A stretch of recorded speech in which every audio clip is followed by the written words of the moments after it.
Hello children, today we'll study the lesson sound. Sound is a form of energy. Okay. Sound help us to communicate children. It helps us to communicate with each other. With, okay, it is difficult to communicate with each other without talking.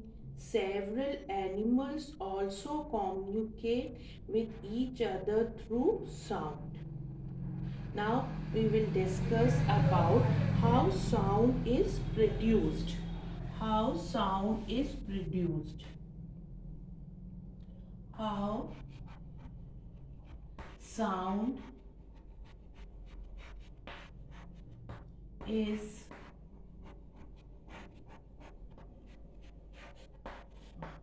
How sound is produced.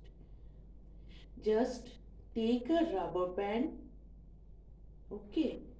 Just take a rubber band and move it rapidly to and fro from its fixed position when plugged and produces sound. What you have done children, that you tie one end of a rubber band to a nail in a wall and pull the other one. Now plug the rubber band at a point near its middle with your finger. Then what you will observe children, that the rubber band moves rapidly. The rubber band moves rapidly, which I told you just now, to and fro from its fixed position when plugged and produces sound. So children, this rapid to and fro movement of an object about a fixed position, what is it known as? That is known as vibration. What is it known as children? That is known as vibration. Okay, or we can also say it is an oscillation. So when we did this activity, what does this activity suggest us? That sound is produced by vibrations. Okay children, as I have told you, that sound is a form of energy that is produced when objects vibrate children. If you take a tuning fork is used to produce sound for experiments. It has an handle. Okay, it has an handle. This switch children. Okay. Fine children. It has a handle and two prongs. Handle and two prongs children. When one of the prong is struck, both prongs vibrate to produce sound. If you touch surface of water in a bowl with one of the vibrating prong of the tuning fork, you will see the wave produced in the water by the vibrating prong children. By the vibrating prong children. By the vibrating prong. Okay, so sound is produced not only by the vibration in strings but also by vibration in stressed skins or membranes, as well as by vibrations in air columns. In a tabla or drum, sound is produced when you strike the stressed skin children. Okay, when you blow over the mouth of an empty bottle, sound is produced due to vibrations of the air column in the bottle. Now let us discuss about the sound waves children. Now we are discussing about the sound waves. As I have told you that the sound is produced by rapid to and from movements, that is called vibration. Now we will discuss about the sound waves. Let us discuss about the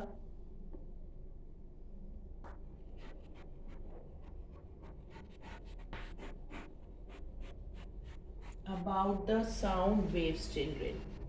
Okay, you have seen that when the surface of water is touched with a tuning fork, small waves are produced in the water. A wave in water can be represented this way, children. What is it? This is crest and trough. Okay, fine. Sound travels through air, liquids or solids in the form of waves, children. Although the waves are different in nature than water waves, they are represented in the same way, children.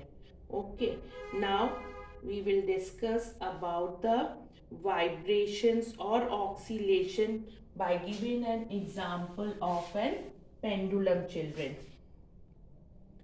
In an object producing sound, the vibrations are so rapid that they cannot be observed properly.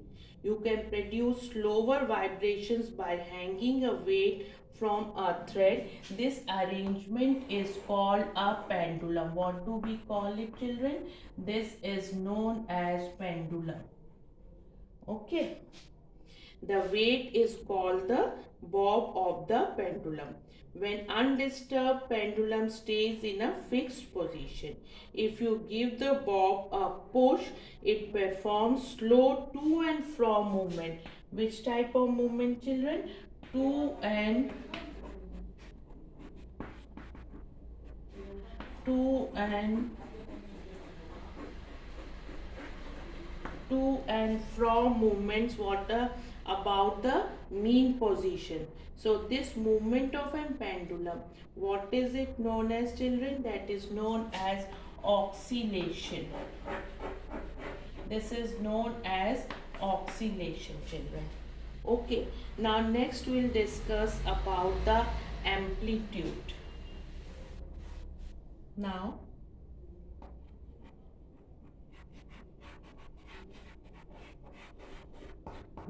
amplitude, the oscillations of a pendulum are small if you give the bob a small push. If you give the bob a stronger push, the oscillations are larger. So the maximum distance by which the bob moves away from its mean position is called the amplitude. Okay, this is a bob, children. Okay, now this one is your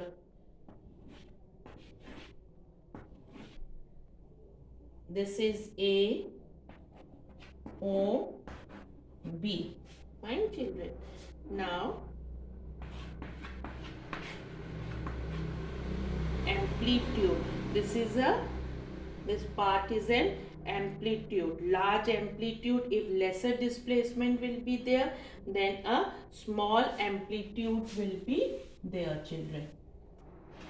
The amplitude of a vibration is the maximum distance by which a vibrating object is displaced from its mean position, children. Okay, from its mean position. Fine, this part.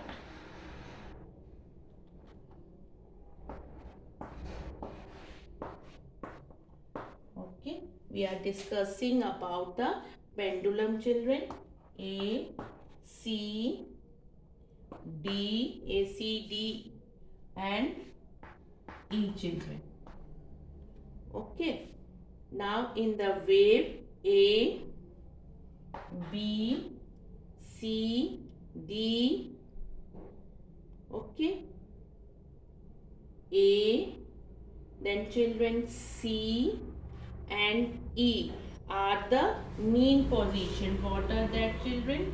These are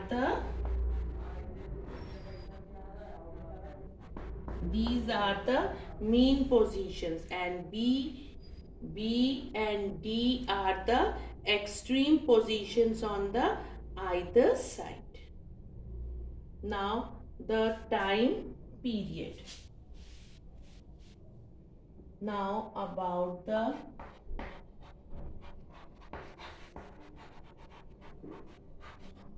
Now about the time period. The time taken by the pendulum for one oscillation is called the time period of the pendulum. The time taken for one complete to and from movement, the distance covered by the ball as it moved from its central position O to the extreme position A, back to O, then to extreme position B on the other side, and then back to O is one oscillation of the pendulum, children.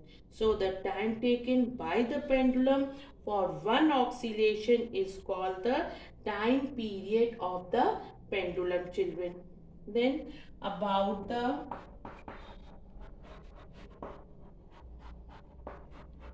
Now about the frequency, the number of oscillations per second, that is called the frequency of oscillation. For a pendulum of a given length, the frequency remains constant and frequency is measured in hertz. Now, characteristics of sound. What are the characteristics of sound? Now, children, character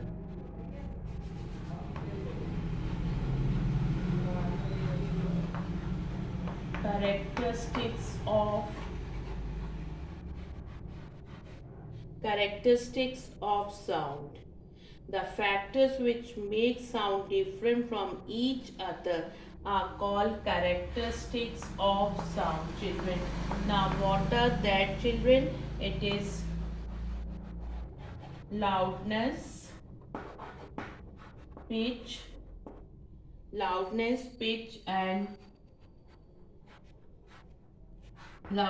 pitch and quality, children.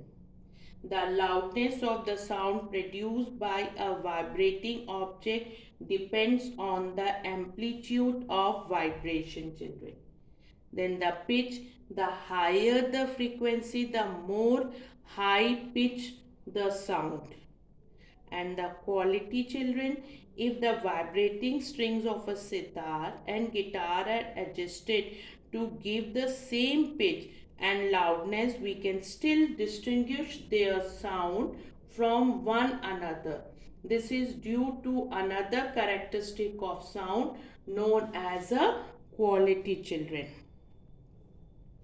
Now, the quality of a sound is determined by the frequencies present in it and their relative loudness, children. Now, how sound travels.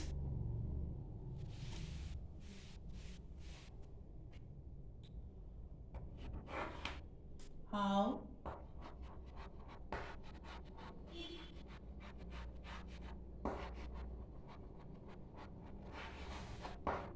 sound travels, children. Okay. When an object vibrates, it makes the adjacent air molecules vibrate with the same frequency. Vibrate with the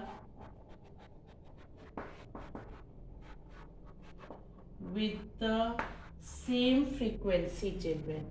Thus, in turn, transfer their vibrations to the neighboring molecules. Transfer the vibrations to the neighboring molecules.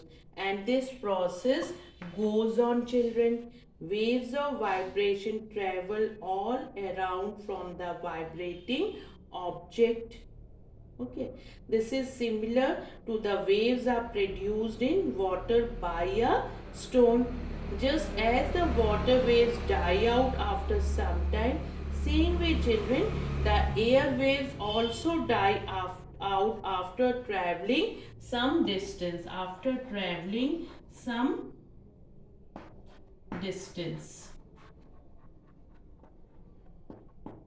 Okay. The greater the amplitude of vibration, the louder the sound. The greater is the distance it will travel before dying out. This is the way the sound travels, children. Now, how we hear sound? Hear sound. How we hear sound?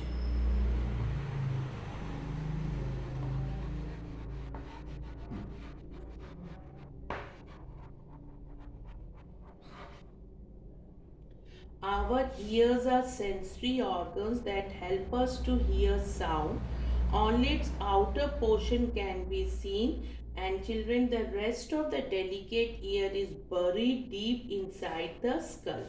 Now it has an outer ear, okay, children, and then it is the middle ear,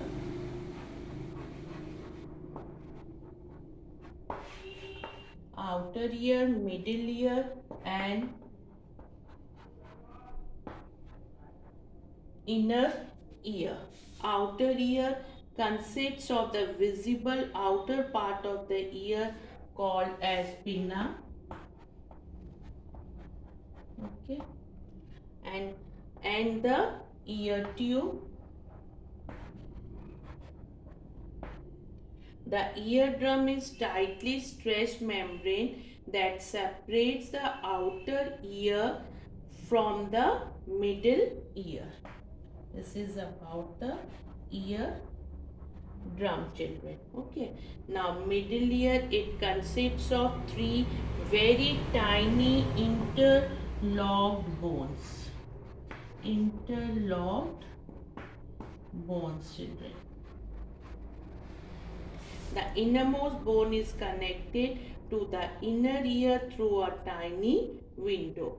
Now about the inner ear, it consists of a coiled organ of hearing, that is semicircular canals, which are organs of balance and the auditory nerve.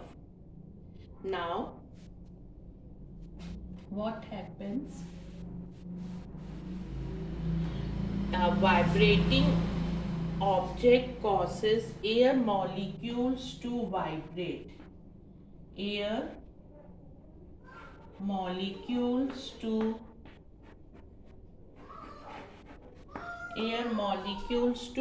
vibrate, children. When these vibrations reach our ear, children, then what happens? They are collected by the pinna. And funneled into the ear tube. These then strike the eardrum. Then they strike the eardrum, children, which starts vibrating with the same frequency. This causes the delicate bones of the middle ear to vibrate, children. What happens? That delicate bones, they vibrate, children. They vibrate. Fine, children. Then these bones amplify the vibrations and transmit them to the inner ear. The vibrations that stimulate tiny hair cells. Okay, they stimulate the tiny hair cells in the hearing organ, which send a signal to the auditory nerve of our nervous system. The auditory nerve takes the signal to the brain, and we can then hear the sound. These passes to the auditory nerve of our nervous system, and then this auditory nerve takes the signal to the brain, and we can then hear the sound, children. Fine. Now what all we have discussed, that the sound is produced by rapid to and from movements called vibrations, and then the maximum distance to which an oscillating or vibrating object moves from its central position is called amplitude. The loudness of sound depends on the amplitude of vibration. Then the time taken for one complete vibration or oscillation is called its time period. The number of oscillations per second is called frequency. It is measured in hertz. The pitch of sound on the frequency of the pitch of sound depends on the frequency of vibration, children. The quality of a sound is determined by frequencies present in it and their relative loudness. After that, children, we discuss the human ear has three parts: outer, middle, and inner. The auditory nerve connects the inner ear to the brain, children. So, thank you so much.